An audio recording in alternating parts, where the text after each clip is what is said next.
Our next speaker is Dr. Hamid Tizhoosh from Mayo Clinic. He is a computational biologist and a distinguished professor of computational biology. He has a long history of significant contributions to machine vision in histopathology at Toronto and Waterloo, and is continuing that tradition of contributing to this field. And I'll just let him introduce his topic, which is very, very timely and I think will be of interest to many of you. Welcome. Thank you very much. So let's see if we can get started.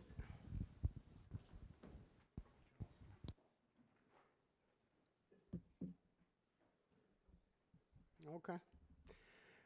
Thank you very much for the opportunity. So if I'm successful, I will try to convey what we have learned in the past 1.5 years, 2 years, to look at both foundation models and information retrieval in digital pathology. So the big question that we always start with is, why do we need AI? Do we really need AI? So, and what is it? I know we do identification, segmentation, all those things, but what is the reason that we need AI? To us, we want to solve the variability. So if AI cannot solve the variability, I don't know what we are doing with AI.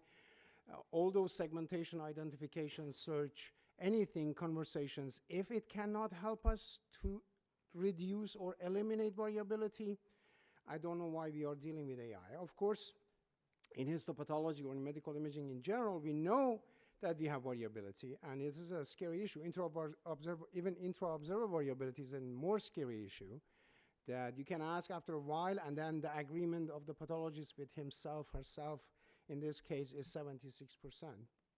Well-known problem because we are dealing with microscopic world, so it is tough. And you can measure it with kappa, you can measure it with Krippin source alpha. Any way that you measure it, you see for the Krippin source alpha, to have a consensus, you need at least 66%. So all of it is below 66%. That means there is no consensus. So what does that mean if there is no consensus? Of course, pathology is not alone. The variability is also pervasive everywhere in radiology. So can AI remove observable variability? That's a big question. So can it help us to remove variability?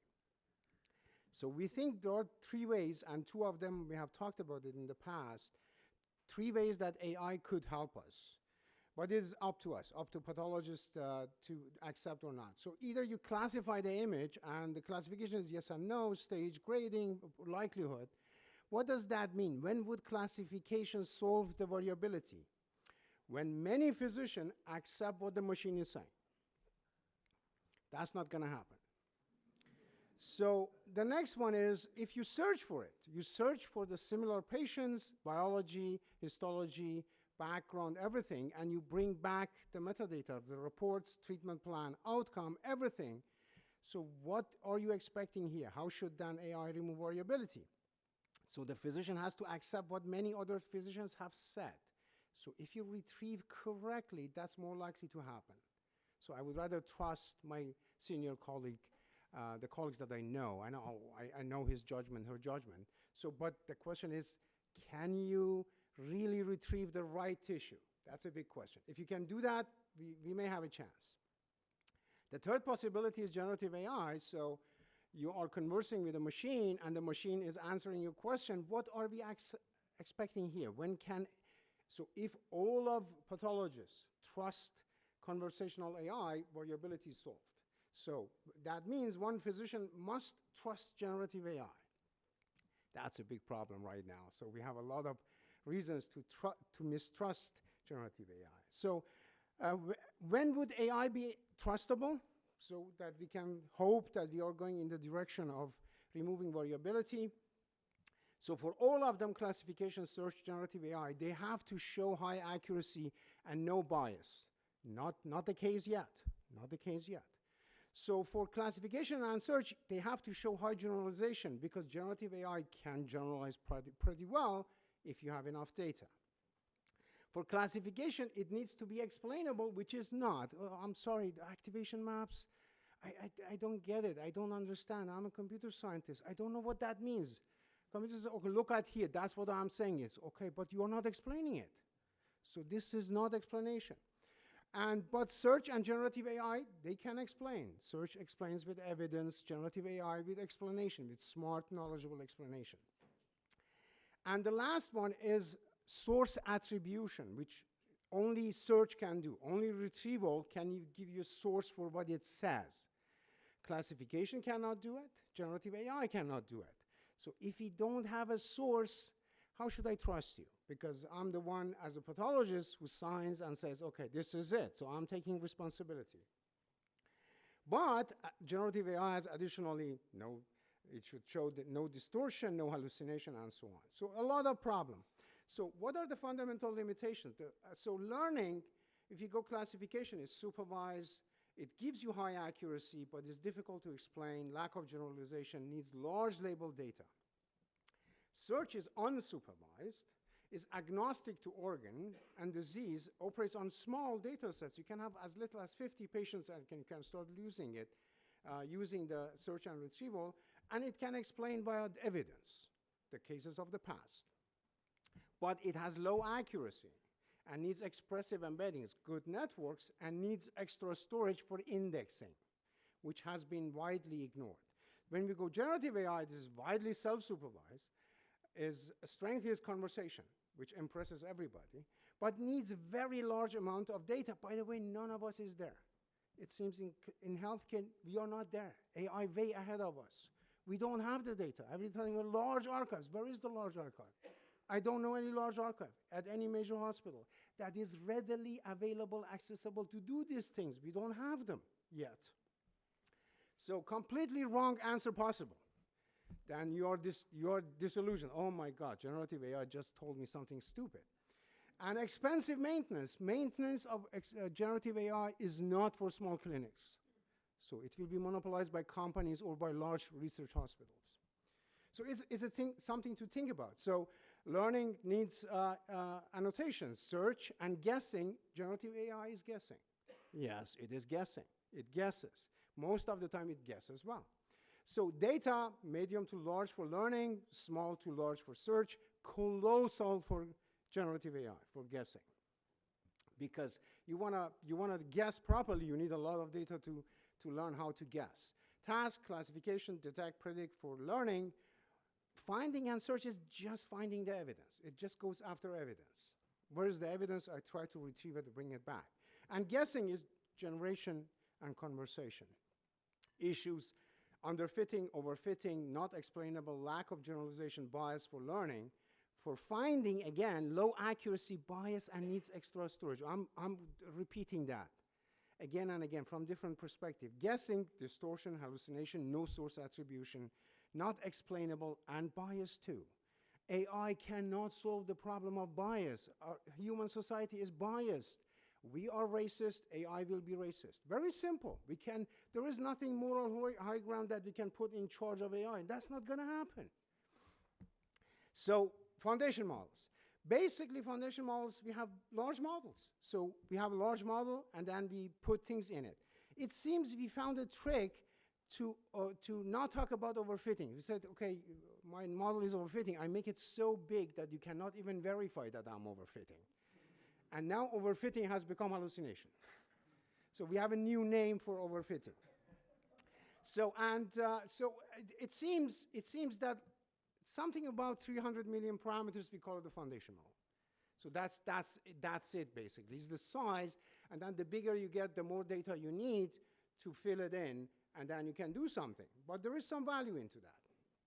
So foundation models are general purpose deep models that they can handle a broad variety of tasks. They are trained on massive data. They are self-supervised generally, so they can do generalized skill, which is very valuable. We have to figure out how do we use them, and they can be fine-tuned for specific tasks. So again, if you have too little data, you will underfit. You have the right side of data, you will fit. If you have too much data and your network is small, you will overfit. And now you go to extremely large network, massive data sets, and we hallucinate instead of doing overfitting. So it's just getting lost sometimes in the trajectories of those exhaustive correlation machines that we call transformers. Very simple. It's explainable why we hallucinate. So we put some effort into that and say, look, so if you want to replicate what CLIP does with 400 million image caption cases in histopathology, how many images we need? So roughly is 1%.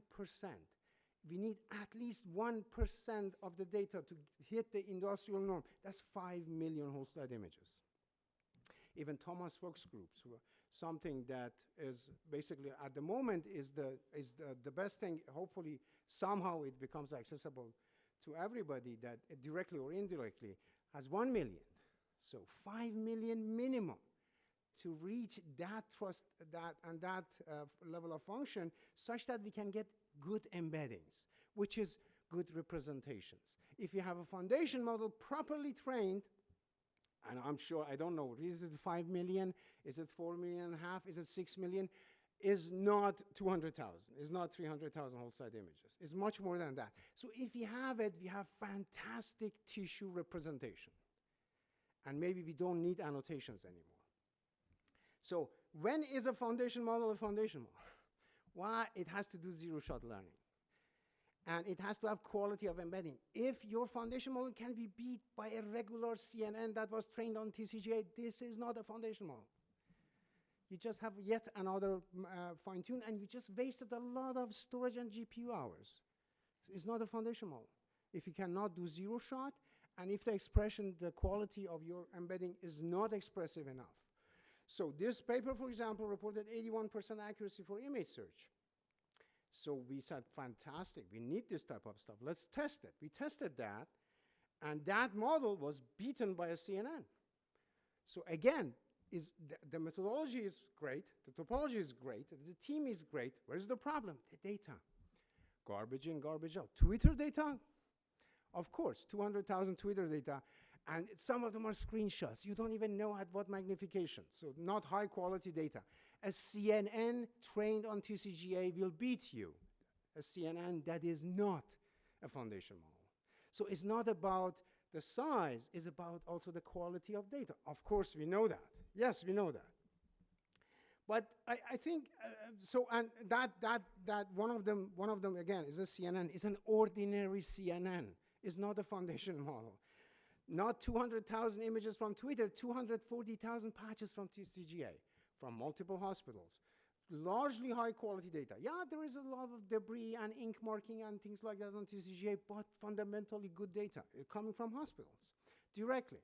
So we looked at it and said, look, so that's fantastic work, but guys, we need more high quality data. We cannot work with online data.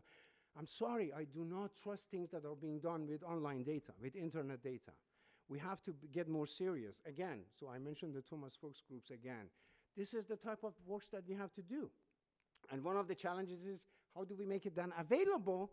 Because we are using hospital data, and then hospitals get jittery. So, okay, so that's our data. Do we want to commercialize it? What about patient privacy and all that? So, but that's the way to go, fundamentally. So it's not about the smart group, fantastic model, good technology, but doesn't work because it's using bad data, low quality data. So what is happening is in-context learning. That's fundamental. That's one of the things that we learned in the past, maybe 1 year. So unlike traditional training, so what happens, for in-context learning does not update the weights of the network to learn something new. It uses the existing model and given context to infer something new. That's very impressive. And so the learning occurs when you provide a prompt and then several examples of input-output, and then the network does something. What is happening? So there is few-shot learning, so that means you have prompt that includes few examples. You have one-shot learning that you provide one example, something that the network has never seen, because that's a really good foundation model. Zero-shot learning, you don't even provide any example, but you provide instruction how to do it, indirect, like reinforcement learning. So if this is your foundation model, and we looked at some of the examples practically to see how it works. If this is your foundation model, and you train it, so now it's trained, and then prompt comes. First prompt, something happens. Second prompt, third prompt, fourth prompt. For every new prompt, If the network is large enough and has been properly trained, it develops sublinear systems inside itself. It's like magic. There is a certain threshold that you hit, and then during the training, it creates those circuits, and the prompts sort of activate and amplify that. So this is now, we know, from really smart people, we even have the theory for that. If you take a look at that paper, fantastic mathematical framework that shows clues that this is what is happening. That's the way that things get generalized. Well, so foundation models, yes, we want to deal with that hallucination problem because it has such potential, but it needs high quality clinical data. So, and there are other ones. The other problem is that critical threshold, and that's what, when I mentioned the 5 million whole slide images, there is a critical threshold that when the network gets there is gigantic enough, it can create that sub-networks inside itself. And it realizes, oh, this is too, it develops its own divide and conquer, so to speak. So, but we are there at the moment that some techniques are running out of data, among other. So, if you continuously scale indefinitely the network size, at some point you will not have enough data, like the English literature. We will not have enough English literature anymore this year to train it. Everything has been absorbed. We don't have that problem in pathology. We have not even started to use anything. So not gonna happen for us. So yeah, Shakespeare and William Faulkner are all digested, but histopathology not yet. So searching is intelligence. So go back to the history of AI. It started with search, logic-based search in the 50s, general problem solver, GPS. That was the reason that second AI winter started, because people promised too much and could not deliver. So another problem, a star search algorithm for robot navigation. The beginning of AI was pure search and retrieval. So, and playing games from backgammon to tic-tac-toe to chess, everything was alpha-beta pruning back then in the 50s and 60s. So the history of AI is connected to search and retrieval, and now strangely it's coming back. And we had expert systems that completely disappointed everybody because they were not working. They were not working because they were using simple, very static rules. If this happens and this happens and this happens, it must be this disease. Not flexible enough. Now we have a renaissance of information retrieval, fantastic for hospitals, because now you can exploit your data, and you have your data. Nobody will digest it. They will need you. Companies will need hospitals, because they have to verify the hallucination of their networks with the clinical data. So retrieval augmented generation, RAG. So going from guessing to finding. So if you have large language model trained on massive data, problem with factual accuracy, and staying up to date is very difficult for large models. Now, if you have external knowledge sources, which we have PACS, we have tissue registry, we have lab information system, we have a lot of data. So they use Wikipedia and PubMed for general purpose, but RAG can help large models to become more manageable and more trustable. So if you prompt a RAG platform, a large model that also retrieve information on the side as a component, as a separate component. So you retrieve the knowledge and you augment your prompt with the retrieved information. So large language models can become factual. They prevent hallucination, and obsolete information can be easily removed from those sublinear networks that magically appear inside large models. So retrieval augmented generation is the future, for the foreseeable future, is what we have to do, especially in medicine, to make things more reliable. Enhance accuracy, increase reliability and trust, more transparency, and source attribution. Nobody can tell you. Ask ChatGPT, where did you learn this? It cannot answer you. But now they go and search in Wikipedia and say, oh, I saw it on the Wikipedia. Oh, you don't say. So how do we do that in medicine? Because the archives will not be by ChatGPT servers, will be in the hospital. So we have to do our own foundation model. How do we do that? So we have to, in order to search, I will go fast through this. Searching in medicine, we need high quality data. We need diverse population. We need multimodal data. We need fast search algorithms. We need low demand for indexing storage. Storage is very expensive at the moment. It has to be robust, should not fail frequently, and it should be user-friendly. People should be able to easily use it. So if you have look at the gigantic whole slide images, we patch them, we divide them, we push them through some network. Ideally should be a foundation model such that those impressions, those features are really good, and then we combine them, we make them small such that it doesn't need a lot of storage. It cannot be random, it cannot be subsetting, we cannot process all patches because it's expensive. It's additional obstacle in deploying AI. It has to be universal, it has to be applicable to all type of tissue, it has to be diagnostically inclusive, you cannot miss anything. You see, I'm just counting how difficult it is to do search, because you need search to do trustable foundation models and large models. So we go there and come here, you come here, so you get to the nuts and bolts of the problem, actually. It has to be really fast. If you really want to do large scale, 5 million and more, and storage, it has to be efficient. I know for academicians this is not an attractive research. They don't care. They only talk about speed and accuracy, and they are not even accurate. So, but storage is very important for the deploying of AI.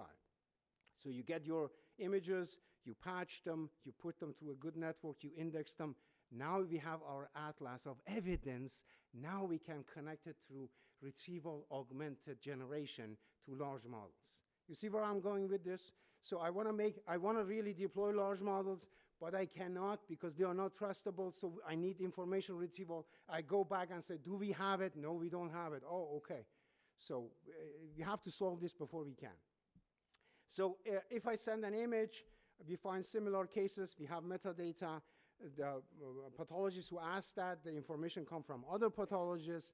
That means if I find the top 3, top N cases that are similar to my patient, now I put the pathology reports of those into a large model, I can generate a consensus report. Without retrieval, this is not possible. So, and summarization, we are using summarization at Mayo. Many colleagues I know, because summarization is a safe thing. No distortion, no hallucination. Just take this document, summarize it for me. Don't do anything fancy with it. Just summarize it. It's one of the safe things we can do with large language models. If we can connect it to the retrieval and search, now the evidence of all those cases in the past years under digital dust, they become accessible. Fantastic source of information.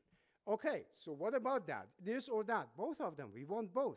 So information retrieval works with small data and small network, but foundation models are very large.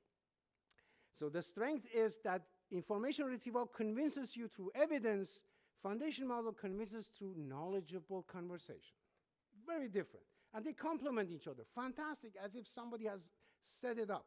So information retrieval can do any disease, rare or common, whereas foundation model can only do common cases because we need millions of cases. So rare, complex cases, not a case for foundation model. You need retrieval for that.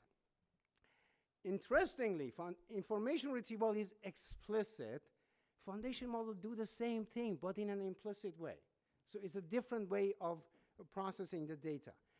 But information retrieval is visible, accessible, explainable. Foundation models are invisible, not accessible, not easily explainable unless they can do source attribution. But information retrieval has low hardware dependency, easy to add and delete cases, easy model update, whereas updating hardware and maintaining a foundation model is very difficult. So something that we thought about it, Liron Pantanavis and I, we sat down and we thought about it, so what is it, where are we? So they are fundamentally the same thing. Fundamentally, it's very interesting. If I send a long tissue for individual search, conventional search, good old-fashioned search, not AI even. So there is a function that calculates something, finds the answer for you and says, this is lung adenocarcinoma. That's conventional information retrieval. That means search and retrieval is via hard lookup table. You have a lookup table and you look into it with features. Now, with networks, I can give the same long tissue and say, what is this? And there is a path, there is a function embedded inside the network, give me the same answer, which means network is a soft lookup table, fundamentally the same thing. implicit versus explicit information retrieval. But when you do implicit, you lose the source. That's the problem. So we have to combine retrieval with foundation models. So you have to create an atlas to do that, and you have to index your data. Multimodal data is very important. We need that. So I'm going through this atlas. It has to be inclusive. Your archive, your atlas, your retrieval system has to be inclusive, has to be free from variability. It has to have semantic equivalence to conform to anatomic and biologic nature of the disease. Then you can have multimodal, whole slide image, molecular data, clinical data, and do association learning such that you can retrieve and show it to the pathologist to include it in the final report. So, okay, so we did something with, this is our last experiments. We did an harmonizing DINO, the self-distillation with no label, and then we do the harmonization as sampling of the same tissue that is relevant for us. And then we came up with a topology that is a foundation model, but we didn't have enough data, high-quality data accessible to make it a foundation model. We didn't call it a foundation model. But basically, you can give an image to it. It will describe it for you.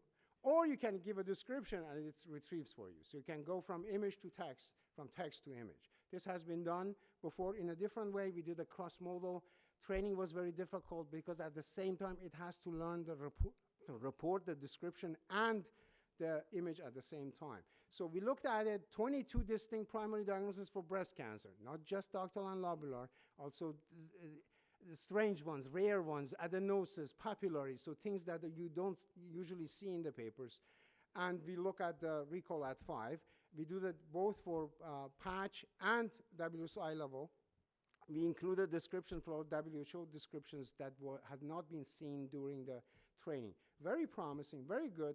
And then we say, okay, if I describe it, can you go and bring me the top 3? And I know the expectation is that the diagnosis should be this and that. Very successful. But we are looking at, we did not call it the foundation model. I rather undername it because I don't want to be tested as a foundation model. So I want to be tested as a regular model. And then when we have enough data, 5 million, then we do that. So we need high quality clinical data. Foundation models need to be meticulously tested. And information retrieval definitely can make foundation models more trustable. Multimodal search is needed. We don't have it. We are working on it. We should just pull all our intellectual energy to go in that direction. And many colleagues have helped such that I can stand here and talk to you. Thank you so much. I appreciate it.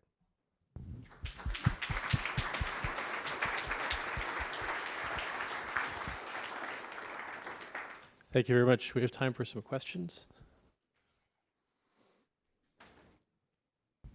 Hello. Great follow-up on the talk that you gave already yesterday. When you talk about, so are you looking for a repository with 5 million slides, essentially? We have it. We have it. We are working on it. We want to do things properly. And at Mayo, we work a little bit slower, but we test everything we do twice before we go to the next step. We have data. We are putting things in place to do it. It will take some time. So you use the general concept of disease. Like, do you need 5, and how do you define disease then? Like, do you need 5 million slides on cancer?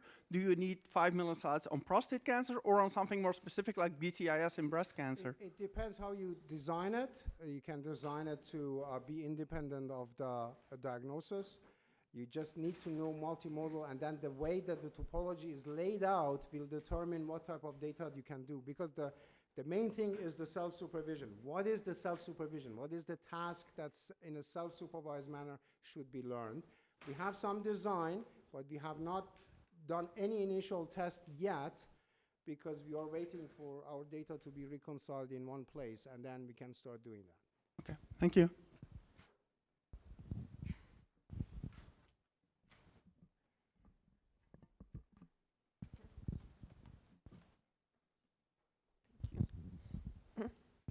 That was very interesting. I have a question which I think you discussed, but I didn't get it, so please apologize. But I'm wondering, so can you use the output from the information retrieval as prompts in the foundation? Absolutely. Yes. Is that what you're doing? It will force the foundation model to go take another trajectory, which statistically shows to be a more trustable trajectory. I see. Yes. Okay, so that's how you integrate between Or the two. you can use it, that's one way of doing it, that's what we call it augmented, or you can use it to prune, edit the Oh, yes. response. People do that too. And There then, was a good paper from DeepMind people exploring that for non-medical cases. do that. Okay. And then one more question, which is, so we think that, you know, foundation models trained on histologic images are better than those trained on, let's say, ImageNet or other unrelated images. Do you think that that is actually the case, or could we perhaps generate larger image repositories by combining images from different domains? I think it is possible. The question is, again, when is a foundation model a foundation model? We still have, and this is one of the things that, because nobody is an expert in foundation model. Nobody can be expert in foundation. How can you be expert in something that is 2 years old?